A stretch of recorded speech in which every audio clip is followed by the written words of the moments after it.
Out in the country, on a farm, a farmer working in the cornfield sees a pyronite fly by as he is being chased by two police officers on foot. One of them contacts the other officer in a police car nearby and confirms that the fire truck they prepared will be ready when the pyronite gets there. The pyronite continues to blaze through the sky with a police car in pursuit, but the pyronite accidentally crashes into a scarecrow sticking up from the cornfields, causing him to fall to the ground.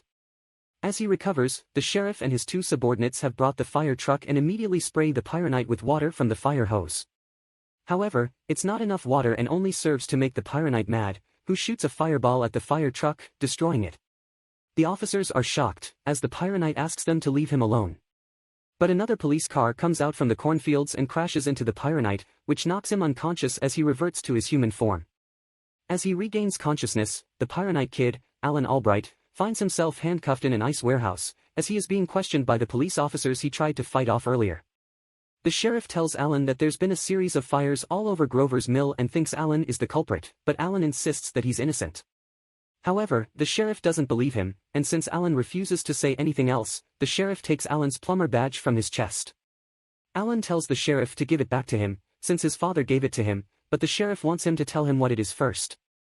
However, Alan refuses to tell him anything about it, so the sheriff decides to take the badge and leave him locked in the ice room and tells the other police officer to leave him in there until a judge can decide what to do with him. As the sheriff puts the badge on his desk, the badge starts flashing and beeping.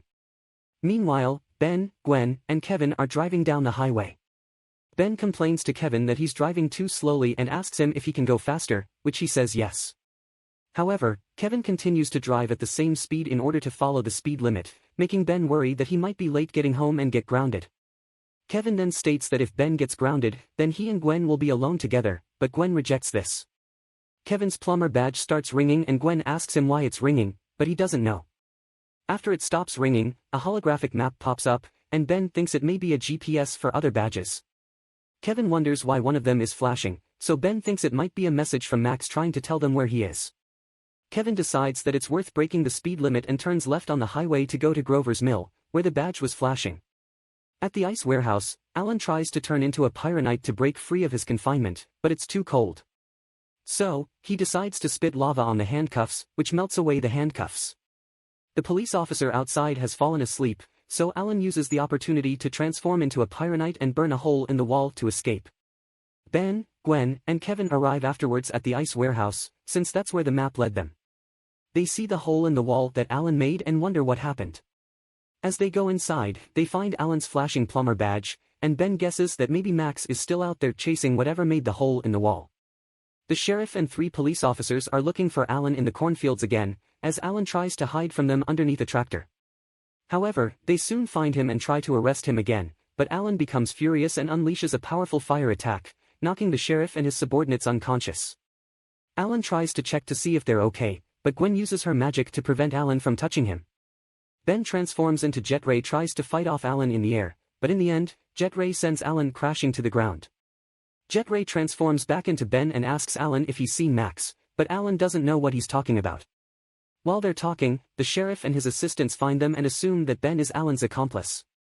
Ben and Alan try to make a run for it by running through the cornfields. Meanwhile, Kevin almost runs over the sheriff and his assistant in his car, so they start chasing him in their police car. However, when Kevin comes across some plowing equipment, he is forced to stop. The sheriff is confident that Alan and Ben are inside the car and asks them to step out. But when Kevin lowers the window, they see that it's just him and Gwen in the car.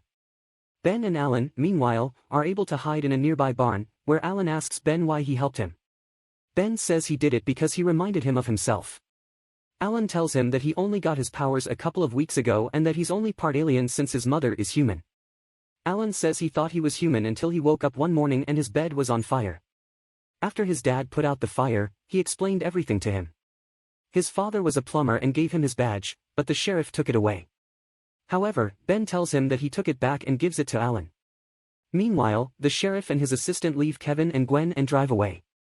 Kevin is proud that they managed to lead them away from Ben and Alan while only receiving a $400 speeding ticket, which he puts in the glove compartment along with several others he's accumulated. Gwen comes to the conclusion that Max isn't involved at all, and Kevin thinks Alan is most likely just another plumber's son, since he has the badge, but doesn't act like a plumber. He also thinks Alan is also part human, since humans with alien ancestors are pretty common, which is also what Gwen is. However, Gwen tells him she gets her magic powers and abilities from talismans and books. The team discover the circuit boards. Meanwhile, Alan finishes explaining to Ben how the sheriff thinks that he started all the fires, but Ben believes that it wasn't him. Afterwards, Kevin and Gwen meet up with them again, and Ben makes a drawing in the ground to show them what he saw while he was flying over the cornfields at Jetray earlier. He tells them they're crop circles. However, Gwen thinks they're actually circuit boards. She uses her mana to get everyone high enough in the air to see the circuit boards. She thinks the whole valley may be some kind of machine. Ben points out that he sees sparks in the distance and wants to go take a closer look. As they take a closer look, they see men in suits activate the circuit boards to launch a large tower, which causes snow to start falling. The sheriff and his assistants arrive and think Alan built the machine to steal all the heat to feed his powers, but Alan tries to tell them that he had nothing to do with it. The assistant officer tries to keep Alan away from the sheriff by pointing his rifle at him, but Kevin grabs it to absorb its metallic properties and breaks it. The sheriff concludes that they're all freaks, but Ben tries to calm him down. However, the men in suits interrupt and freeze the assistant officers. Before they can do the same to the sheriff and the others, Gwen uses her magic to protect them, while Ben transforms into Swampfire and attacks them. Together, Swampfire, Gwen, Kevin and the sheriff are able to defend themselves. But when Swampfire rips off the helmet from one of them, he realizes that they're actually DN aliens. The DN alien tells them who they are and that they will destroy them all, but Swampfire simply knocks him out instead. Afterwards, Swampfire remembers how cold it was on their ship, and thinks they need cold weather to survive, which is why they built the tower to produce snow. While Swampfire, Gwen and Kevin are busy talking, a DN alien hiding in the cornfield freezes them. The sheriff tries to defend himself, but he too is frozen, leaving only Alan.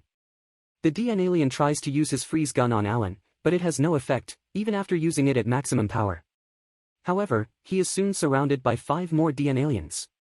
Meanwhile, Swampfire is able to free himself by using his heat and goes to help Alan by using his ability to control plants and using the cornfields to capture the DN aliens and defeat them.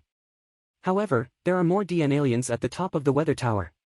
Swampfire asks Alan to take care of the ones at the top so that he can get close, but Alan doesn't think he can do it, since he's bad at flying. Swampfire tells him he had trouble at first, too, so he teaches him a trick he learned by using a piece of rock to stand on so that he can fly better.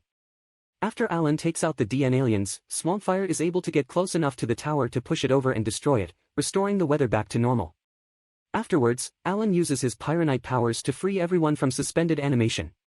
Ben tells the sheriff that it was Alan who defeated the aliens, destroyed the weather tower and saved everyone. Ben asks Alan to join their team, but the sheriff tells him he can't since Alan will be busy helping him fight off any other aliens that might still be around in town. However, Alan tells Ben to call him anytime they need him.